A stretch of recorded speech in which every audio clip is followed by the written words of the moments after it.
Comencemos por introducir a nuestro tema de interés, el deshabitar social, mediante la hipótesis que surgió a raíz de nuestra investigación, la cual desarrollaremos a continuación. La vivienda social y colectiva, construida en la década de los 60 en la ciudad de Buenos Aires, resultó deficiente en los espacios comunes de integración, lo que favoreció a un proceso de deshabitar social. Definimos la vivienda social y colectiva como conjunto habitacional que resulta de la acción del Estado en conjunto con el mundo privado y con un fin público. El mismo debe generar una escala constructiva que no solo resuelva el problema habitacional con calidad, sino que también sea productora de integración social en la escala doméstica, vecinal y urbana. También debemos comprender qué son los espacios comunes de integración social, que son aquellos sectores proyectados en la vivienda social que funcionan como espacios de encuentro y de esparcimiento. Estos pueden ser espacios abiertos, de usos múltiples, con alto grado de relación con la vía pública y que fomenten los vínculos sociales. En cuanto al concepto de deshabitar social, nos referimos al proceso de desuso de los espacios comunes de integración que fueron proyectados para las viviendas sociales. Según el paradigma del movimiento moderno, la vivienda social tiene determinadas características, tanto en su implantación, su tipología y en su funcionamiento, que pueden atentar a favor de dicho proceso. Este proceso de abandono o desuso de los espacios de integración busca entender y destacar aquellas características o elementos que imposibilitaron una efectiva apropiación por parte de sus habitantes. Comenzamos entonces desde el gobierno de Arturo Frondizi en 1958, donde lo importante a destacar es el gran desarrollo industrial que se produjo en la Argentina. Este desarrollo industrial requirió de una masiva importación de insumos que se tradujo en una gran inflación, políticas de ajuste, que junto con la tensión entre el gobierno y los militares por la proscripción del peronismo, devino en una primera instancia en el gobierno no constitucional a cargo de José María Guido en 1962. Luego hubo un periodo de gobierno constitucional, pero ya de un poder muy debilitado en 1963, que estuvo a cargo del presidente Arturo Illia, el cual culminó en el golpe de Estado en 1966. Durante el gobierno de facto quedó totalmente prohibido el peronismo y el comunismo y se proscribió a todos los partidos políticos. Se llevó a cabo el Plan de Reorganización Nacional, el cual consistió en 3 tiempos: un tiempo social, un tiempo económico y un tiempo político. Durante el tiempo económico se tomaron medidas que como consecuencias terminaron perjudicando al sector obrero, miles de trabajadores perdieron su empleo y hubo un alto crecimiento de los barrios de emergencia en la ciudad de Buenos Aires. El problema de las villas miserias es un problema mundial. Se debe fundamentalmente a la explosión demográfica y al vuelco de la gente hacia las grandes ciudades. En nuestro país, naturalmente, el problema existe, pero ahora se está tratando de encontrar una solución realmente radical. Vengan, vamos a ver. Yendo un poco más atrás, durante el gobierno de Arturo Illia en 1964, se reglamentó el Plan de Erradicación de Villas para terminar definitivamente con los asentamientos precarios, conocidos en Argentina como villas de emergencia o villas miseria. Este plan se llevó a cabo íntegramente en el gobierno de facto de 1966, el cual consistió en expulsar a los extranjeros que habitaban allí y reubicar a las personas en lugares aptos para su desarrollo productivo. Se construyeron viviendas de carácter social de forma masiva y de una infraestructura equiparable a la de los países desarrollados, con el fin de modernizar el área metropolitana del país y fomentar una descentralización demográfica y productiva. 1000 unidades habitacionales se incorporan a la Verde Buenos Aires con la inauguración de los sectores Lugano I y II en el Parque Almirante Brown. Para el gobierno de facto, la vivienda social y colectiva resultó ser un dispositivo de reorganización social para controlar la superposición de usos y espacios, o básicamente para evitar la mixtura social. Con estas nuevas viviendas buscaron normalizar los modos de habitar y comportamientos sociales de los sectores populares. Al mismo tiempo, esta vivienda permitió separar familia por familia y evitar lo que el gobierno de facto llamaba la promiscuidad.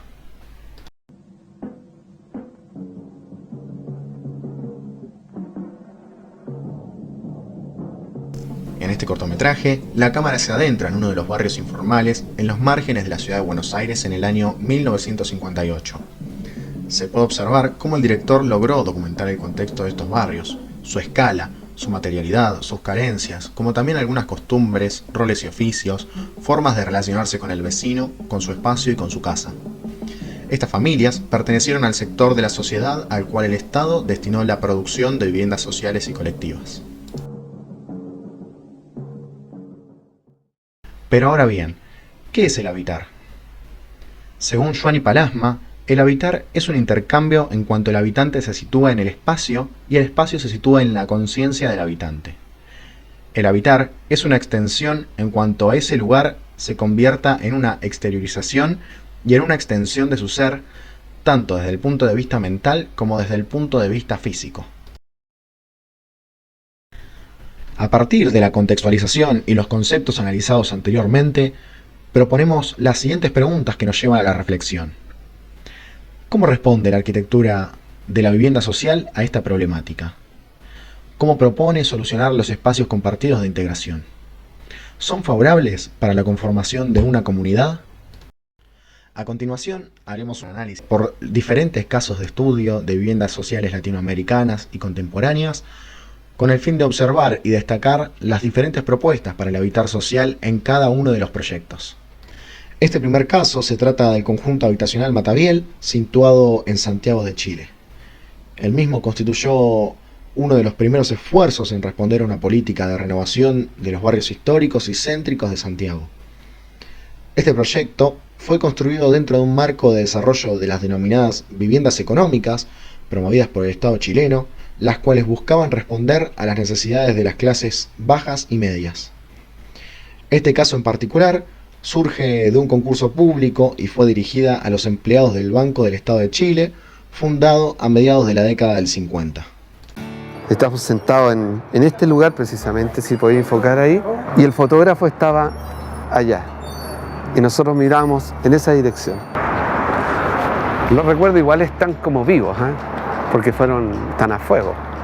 Es bien emocionante estar acá. Me gusta salir por ser al ventanal y ver ahora lo verde, que ahora tú no ves pues, esas cosas. Ver jugar a los niños, o sea, yo veo jugar a los niños, me gusta, me entretengo.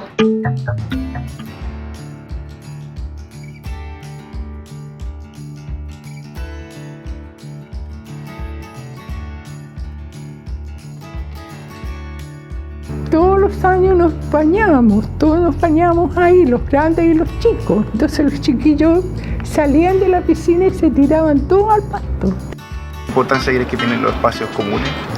Que al final es lo que le dan vida a la comunidad, que permite que sea como un lugar agradable para estar, que no se convierta en algo inseguro y también así que se cuida el lugar, se mantienen también las viviendas.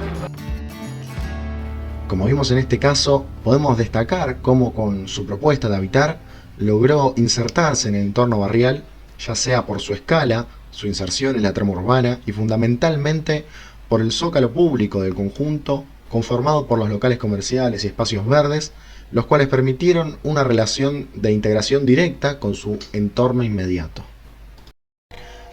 Ahora analizaremos en los siguientes casos los elementos que permiten resaltar los rasgos del deshabitar social en algunas de las viviendas colectivas producidas en la ciudad de Buenos Aires, comenzando con el barrio Ejército de los Andes, popularmente conocidos como Fuerte Apache.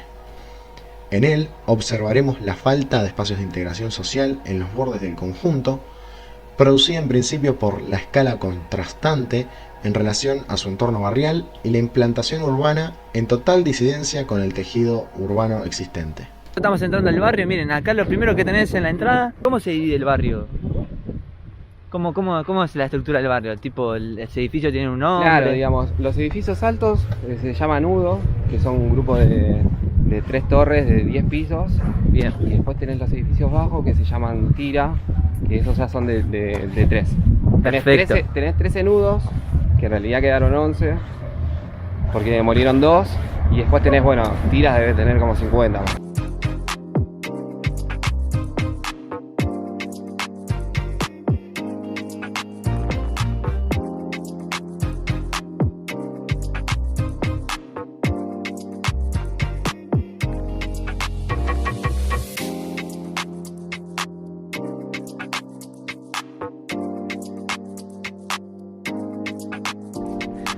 Pleno verano en Fuerte Apache y el calor se combate como puede. En este momento casi 40 grados de térmica y claro, los departamentos, fíjate, son poquitos metros cuadrados sin ningún espacio verde. Este es el espacio común, la calle. Y acá mismo es donde se instalan las piletas para combatir este calor,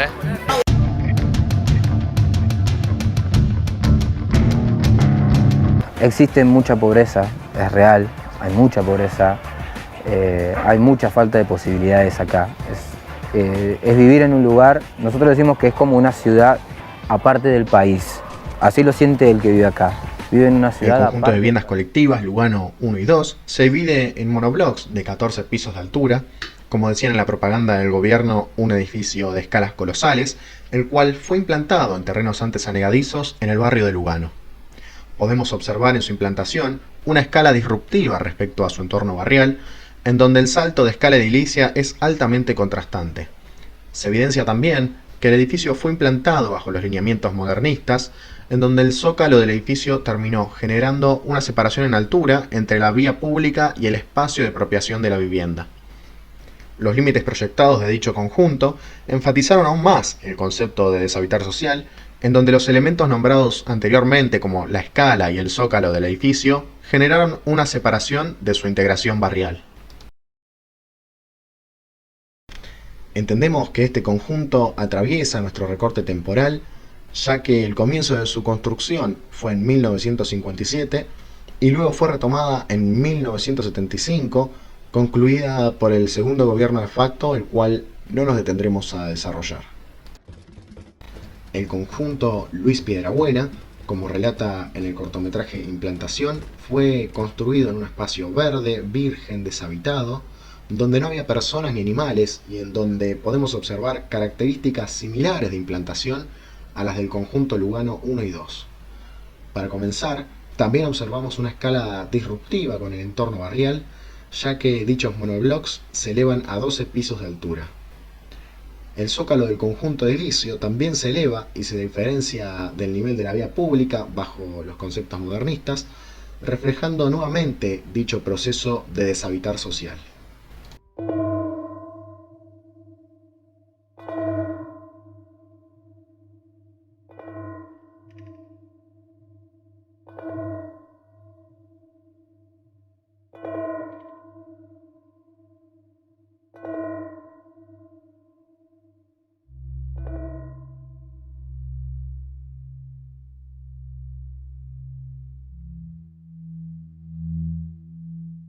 Los habitantes del lugar hablan de una fuerza que les impide abandonar la estructura, lo nombran como una ciudad dentro de la ciudad, el continente perdido en la cual una vez dentro es imposible escapar. Su inmensa escala logra que para la persona que es ajena al conjunto le sea imposible transitarlo sin un guía, por lo cual podemos concluir que las posibilidades de integración social son prácticamente nulas. Como punto de partida de investigación, se buscó definir el concepto de vivienda social y colectiva, instancia donde se hizo foco particularmente en la escala de dicho elemento. El determinar su magnitud o alcance es el primer paso para pensar el tipo de relación que hay entre el conjunto habitacional con el espacio lindero. Para observar las características del conjunto habitacional, definimos dos grados de relación con el espacio donde se implanta. El primero es con su propio emplazamiento, en donde los espacios libres o compartidos son aquellos que terminan de conformar sus límites, los cuales definimos nosotros como espacios comunes de integración. El segundo grado de relación es con su entorno urbano inmediato, en donde lo importante se enfoca en observar cómo responde y completa al tejido urbano.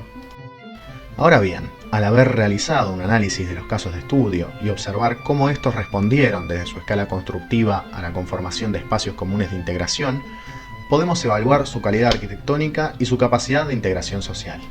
A raíz del plan de erradicación de villas, la relocalización masiva de los barrios de emergencia llevó a resolver los conjuntos de vivienda social con una escala constructiva de carácter monumental. Observamos que el recurso del apilamiento de unidades funcionales podría ser una de las causas del distanciamiento entre los habitantes y los espacios a apropiar. En caso de que se modifiquen las variables analizadas y el contexto territorial, los modos de apropiación de esos espacios de integración pueden ser distintos y obtenerse así nuevas conclusiones.